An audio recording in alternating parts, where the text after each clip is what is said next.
I hope you're keeping up with what's going on in the world. Pure craziness. We have an administration in the U.S., we have NATO, we have Europe all pushing for conflict with Russia. I don't know why. It might be to deflect from the economics that we're having in the United States. But there is some bright spots. The people in France have spoken. They do not want war. It looks like they're going to call an early parliamentary election.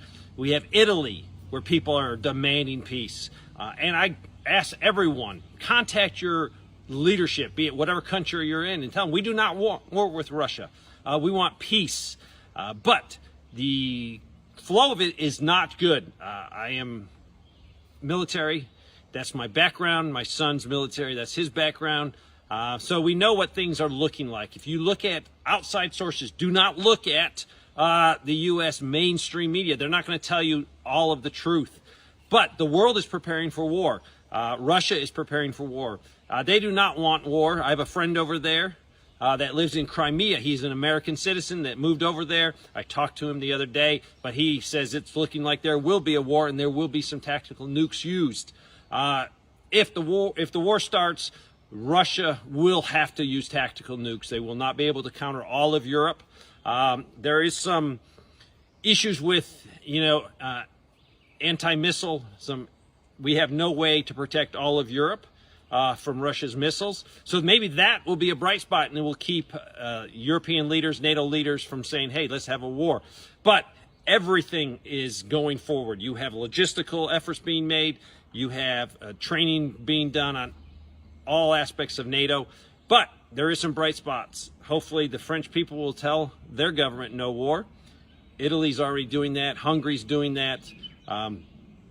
Hopefully Trump will be elected because Biden is a Democrat and Biden is pushing this war front. There's no doubt about it. And a lot of Republicans, rhinos, are pushing the war. So pray for peace, because if a war starts, it's not going to be over quickly. It could be a very long, drawn-out thing. How many people thought that the Ukrainian-Russia war would still be going on today? People thought it'd be over very quickly and they'd sit down and get a peace treaty. But if all of Europe goes up, you're looking at China going into Taiwan. You don't know what North Korea is going to do. A lot of people will die. And the people that die will be the common person like me and you.